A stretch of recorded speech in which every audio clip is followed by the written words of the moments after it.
today we have to discuss to study the methods for the determination of molecular weights of polymer. Actually, we have different methods to find the molecular weight. That we have two different methods. One of the methods is absolute methods,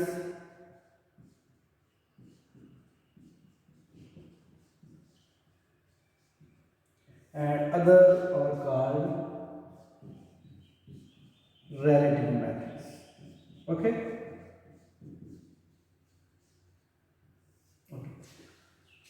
absolute methods क्या होते हैं? वो method जिनमें आपके पास जो data आता है instrument से उसको कैलिब्रेट करने की ज़रूरत नहीं होती। मीन कि इन मेथड्स को कैलिब्रेशन की ज़रूरत नहीं है, no need of calibration for these absolute methods.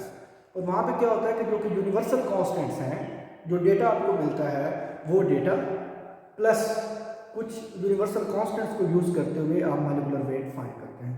Universal constant में जनरल गैस कांस्टेंट है या आपके पास एवोगाड्रोस नंबर है, तो ये चीज़ें आप यूज़ करके और जो मेथड से आपके पास डेटा आता है उसको यूज़ करके आप डायरेक्टली जो है वो मॉलिक्यूलर वेट फाइंड कर सकते हैं।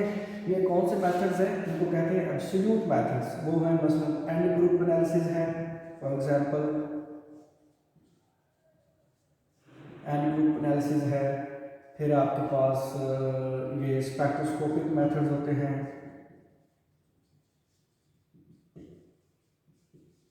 एनालिसिस है, मैस स्पेक्ट्रोमेट्री है,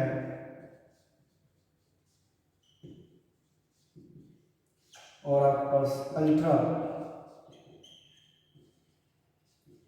सेंट्रीफ्यूजेशन है, इससे भी आप ये फाइंड कर सकते हैं, एब्सोल्यूट मेथड है। सिमिलरली लाइट स्कैटरिंग, ये भी एब्सोल्यूट मेथड है, लेजर लाइट स्कैटरिंग को यूज करते हुए। फिर आपके पास ऑस्मोमेट्री, इसको भी आप एब्सोल्यूट मेथड में लेके आ सकते हैं। And then colligative,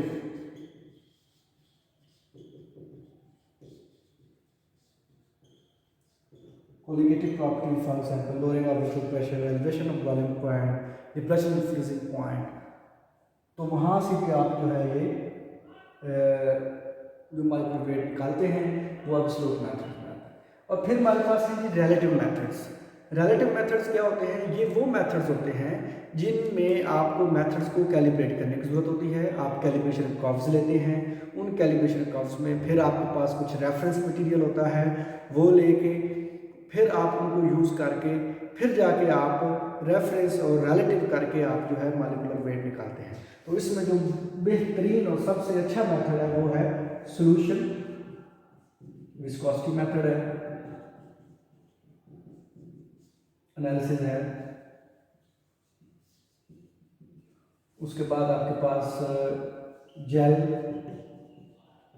permeation chromatography है, इसको आप जीपीसी भी बोलते हैं।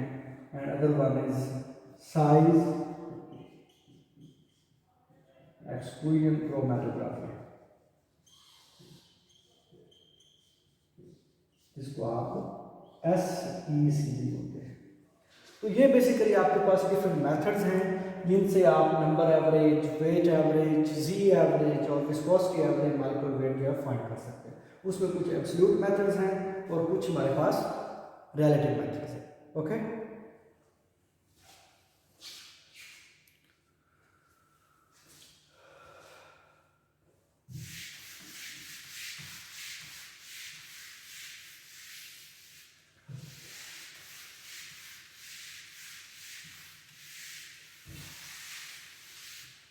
now we will go for all these methods one by one. We will not go for in a detailed discussion about their principle, about their method of analysis, about the parameters, but here we have to deal with only with some important points from each of the methods, and what type of mathematical expression we will use and how will you get from those mathematical methods how will you get, or how will be able to find the number average, weight average, or viscosity average molecular weight by using some graphical expressions. Okay, so we will start with end group analysis. And group analysis, ये analysis कैसा है? Basically इसमें ये होता है कि जो आपके पास पॉलीमेरिक मिक्सचर है, आप देखते हैं कि क्या उनमें कोई एंड ग्रुप्स हैं पॉलीमर्स में। वो जो एंड ग्रुप्स हैं, this particular method specifically deals with the quantification and identification of end groups. Once you have identified or quantified the end groups, then we have a mathematical expression which usually we use to find the number average molecular weight of the polymer. वो क्या है? वो ये method है MN, number average molecular weight। ये एक mathematical expression है जिसमें आपके पास 100 फैक्टर है multiplied by a term that is E। ये क्या है? ये है आपके पास molecular weight of the polymeric end group, specifically end group, molecular weight of the end group multiplied by Z। This indicates the number of end groups present in the sample which you are going to analyse through and group analysis, divided by E. E is actually, this small e is actually, we usually take this E in percentage, mean a number of end groups in 100 gram of the sample. Okay, usually we take in percent. So this mathematical expression usually we use to find the number average molecular weight of the polymer while using end group analysis. अब and group analysis भी दो तरह के हैं, chemical method से भी होते हैं और फिजिकल मेथड से भी होते हैं। जो केमिकल मेथड है इसमें बहुत एक इम्पॉर्टेंट पॉइंट है, वो है जी केमिकली हम जो है पोटेंशियोमेट्रिक टाइट्रेशन के थ्रू जो है वो हम ये एनालिसिस करते हैं। पोटेंशियोमेट्रिक में जिसमें आप पीएच के साथ डील कर रहे होते हैं, ठीक है। और फिर आपके पास ये एलिमेंटल एनालिसिस जो है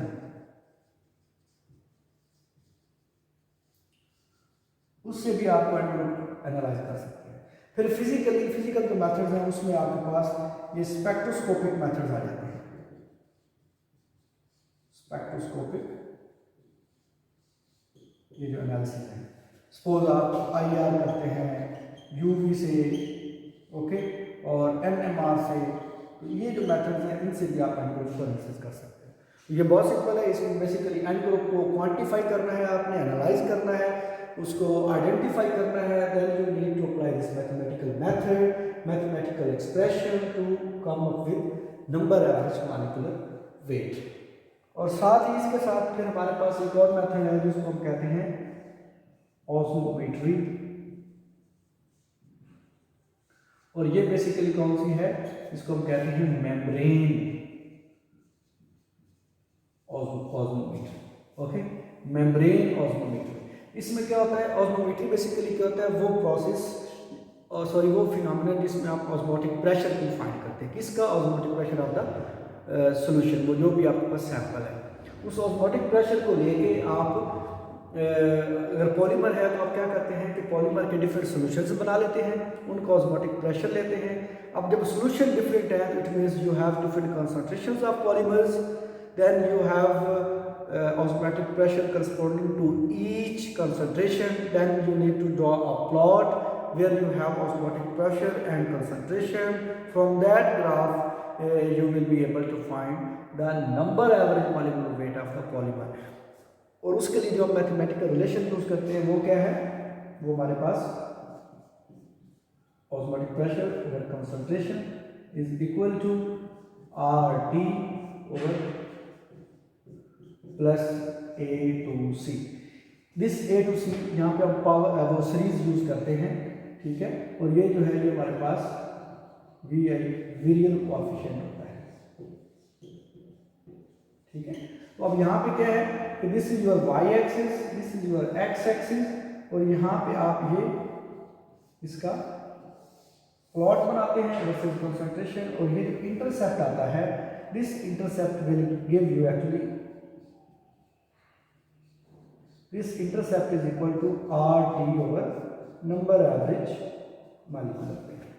ओके, अब ये ऑस्मोटिक प्रेशर आ गया और कंसंट्रेशन से आप डिवाइड कर लेते हैं और साथ ही कंसंट्रेशन से आप इसका प्लॉट बनाते हैं और उस इंटरसेप्ट से आपके पास ये चीज़ आ जाती है।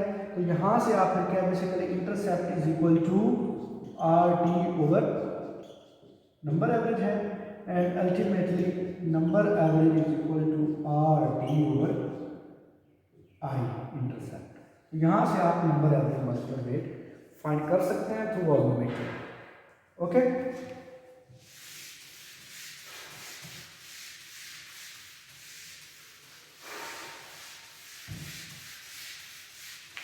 then we have to use colligative properties to find the number average molecular weight of the polymer।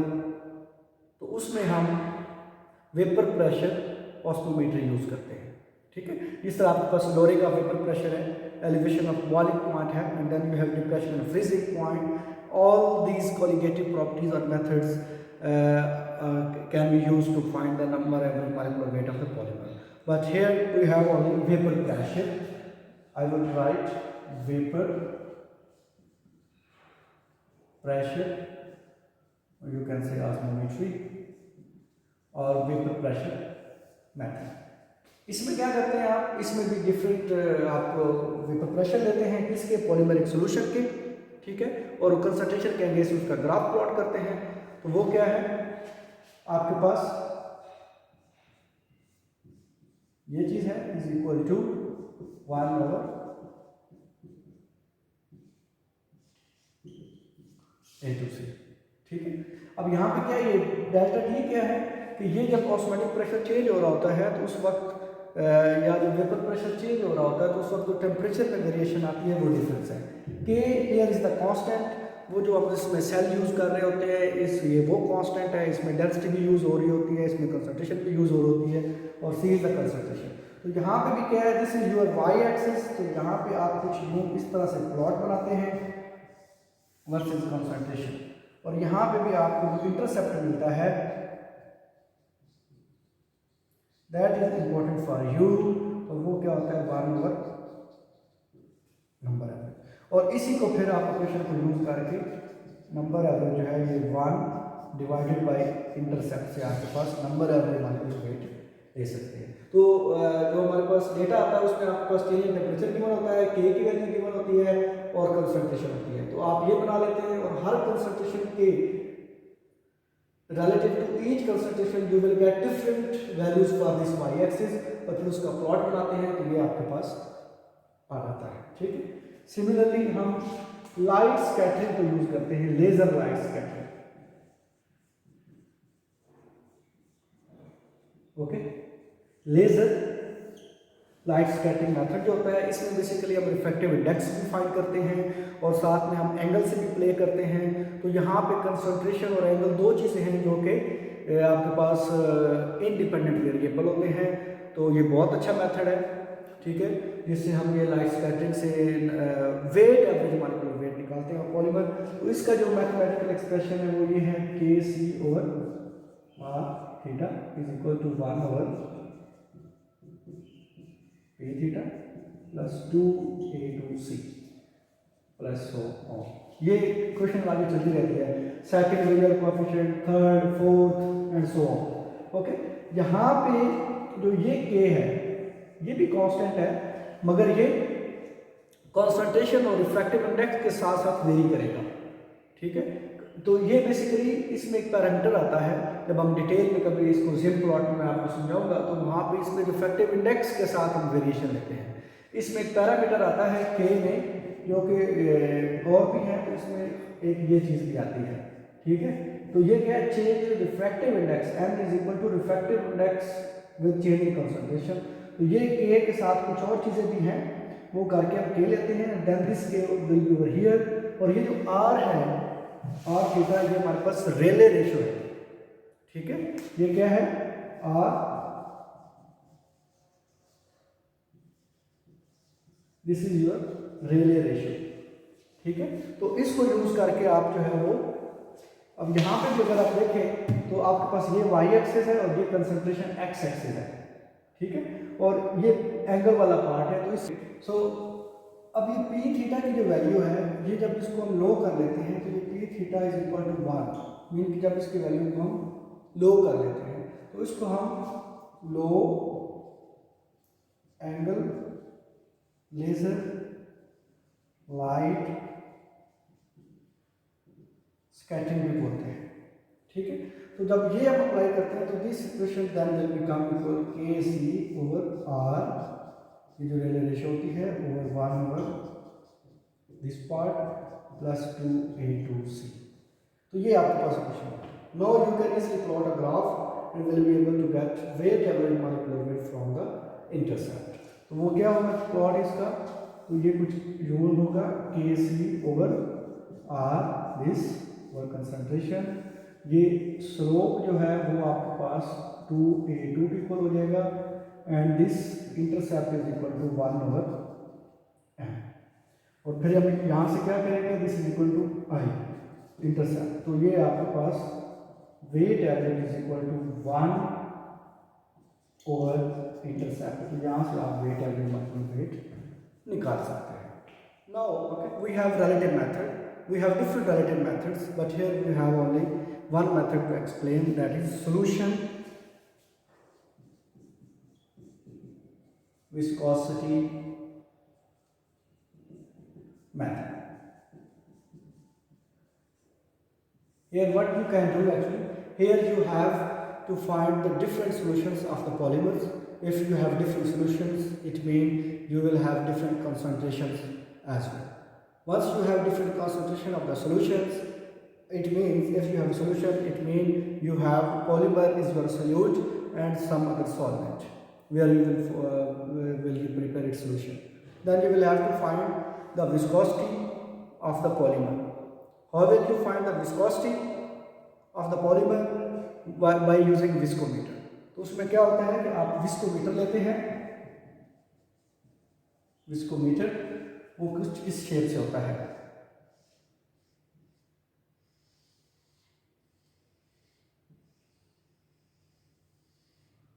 यहाँ पे उसके अंदर कैपिलरी ट्यूब होती है। Here you have the marks, यहाँ पे आप उसको इन करते हैं लिक्विड को और यहाँ से आप सक करते हैं। तो आप सक करते हैं तो वो यहाँ तक करता है, जब यहाँ से यहाँ तक वो जितने टाइम में यहाँ से डिस्टेंस कवर करता है उसको आप टाइम ऑफ फ्लो कहते हैं। ठीक है, फ्लो टाइम। तो अगर आपके पास सॉल्वेंट है तो उसका time of flow T not होता है। ठीक है, और अगर पॉलीमर है तो उसका टाइम ऑफ फ्लो टी होता है। तो सबसे पहले आप क्या करते हैं, रिलेटिव विस्कोसिटी फाइंड करते हैं। रिलेटिव विस्कोसिटी क्या होती है, टी ओवर टी नॉट। फिर आप क्या करते हैं,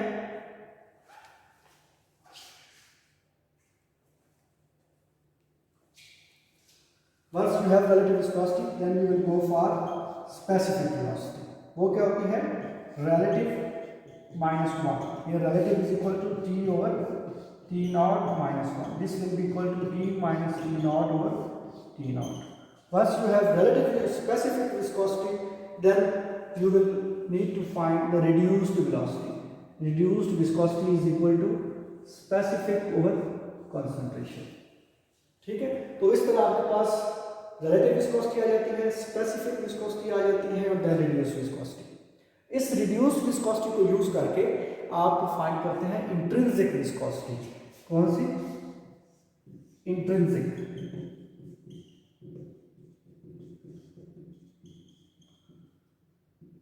और इस इंट्रिंसिक विस्कोसिटी को फिर आप क्या करते हैं, हमारे पास एक इक्वेशन है जिसको हम कहते हैं मार्क-हॉर्न इक्वेशन। इस इंट्रिंसिक विस्कोसिटी को हम, ये हमारे पास जो मार्क-हॉर्न इक्वेशन आती है ये है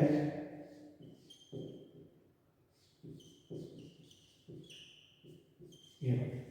तो इसमें आप ये मार्क-हॉर्न इक्वेशन में आप ये इंट्रिंसिक विस्कोसिटी के और अल्फा जो है ये कांस्टेंट्स होते हैं, ये आपको लिटरेचर से मिल जाएंगे। ठीक है, ये बेसिकली ये होते हैं कि जिस तरह का आपका पॉलीमर है जिसका आप विस्कोसिटी और मॉलिक्यूलर वेट फाइंड करना चाहते हैं, मोर और लेस उसी तरह के स्ट्रक्चर लेके उसका आप लिटरेचर से उसकी के और अल्फा की वैल्यू देखते हैं, वो यहाँ पुट करते हैं। अब आपको इंट्रिंसिक विस्कोसिटी कहाँ से मिलेगी, this is the actual problem. वो फाइंड करके आप इस क्वेश्चन में पुट करते हैं और आपको विस्कोसिटी एवरेज मॉलिक्यूलर वेट मिल जाता है। तो वो कैसे, अब हमें क्या चाहिए, तो विस्कोसिटी एवरेज अगर यहाँ पे आप देखें तो आपको इंट्रिंसिक चाहिए, इंट्रिंसिक विस्कोसिटी। वो आप कैसे फाइंड करते हैं? इंट्रिंसिक विस्कोसिटी फाइंड करने के लिए आपके पास ये हगिन्स इक्वेशन होती है, हगिन्स इक्वेशन। वो क्या है? वो हमारे पास बेसिकली रिड्यूस्ड विस्कोसिटी, इसको आप is equal to intrinsic viscosity plus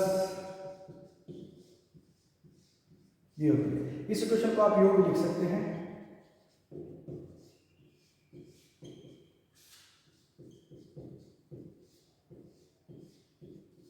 तो यहां से आपको स्लो इंटरसेप्ट से इंट्रिंसिक विस्कोसिटी मिलेगी। तो वो बेसिकली क्या करते हैं हम, ये रिड्यूस विस्कोसिटी और ये होता है आपके पास, ठीक है, वर्सेस कंसंट्रेशन। आप ग्राफ प्लॉट करते हैं तो ये कुछ इस तरह के बनते हैं। तो इसको फिर हम एक्सट्रापोलेट करते हैं। जब एक्सट्रापोलेट करते हैं तो इंटरसेप्ट से आपको इंट्रिंसिक विस्कोसिटी मिलती है और स्लोप से आपको ये कांस्टेंट मिल जाता है। अब इंट्रिंसिक विस्कोसिटी को लिमिटेड विस्कोसिटी भी कहा जाता है। क्यों? क्योंकि इस पर हम लिमिट अप्लाई करते हैं। ये उस वक्त रिड्यूस्ड विस्कोसिटी को जब आप लिमिट लगाते हैं, कौन सी लिमिट, कि जब कंसंट्रेशन 0 हो जाए तो उस वक्त जो रिड्यूस्ड विस्कोसिटी होती है वो क्या बन जाती है? Intrinsic viscosity. तो इसको हम यूं भी लिखते हैं,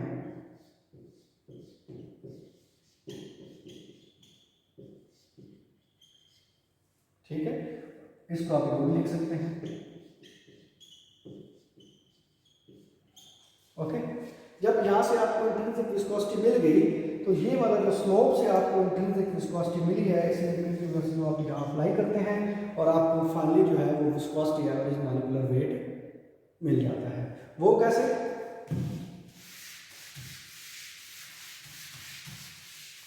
अब आप क्या करें कि ये देखिए पावर में है तो उसको पहले लॉगरिथम अप्लाई करके इसको सिंप्लीफाई करें। जब आप लॉग अप्लाई करेंगे तो ये क्या हो जाएगा? Natural log of intrinsic viscosity is equal to natural log of k plus alpha natural log of this one. आपने ये वाला फाइंड करना है, तो ये क्या हो जाएगा? Alpha natural log of intrinsic minus natural log of k। आपने ये वाला फाइंड करना है, तो ये अल्फा नीचे आ जाएगा, natural log of this minus natural log of k। और आप विस्कोसिटी, तो ये नेचुरल आ गया, तो ये e रेज टू पावर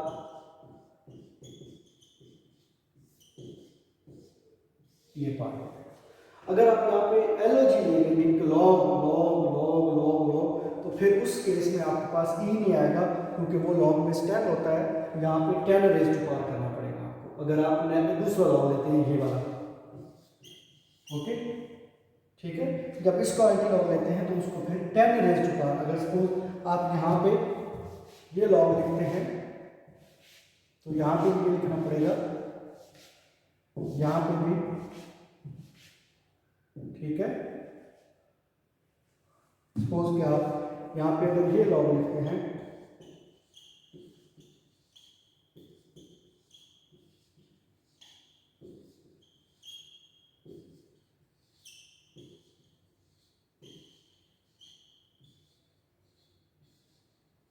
तो फिर यहाँ पे आपको 10 रेज टू पावर लिखना पड़ेगा। Okay, so this is the way, this is the relative way, this is very important way usually we use in the laboratories to find the viscosity of the molecular weight of the polymer. Okay, we have two other methods as well, that is gel permeation chromatography, that we call it JPC, and size extrusion chromatography. But the most important and most easy or feasible way to find the viscosity of the molecular weight of the polymer is this one, that is called a solution viscosity method. Okay, this is all for today.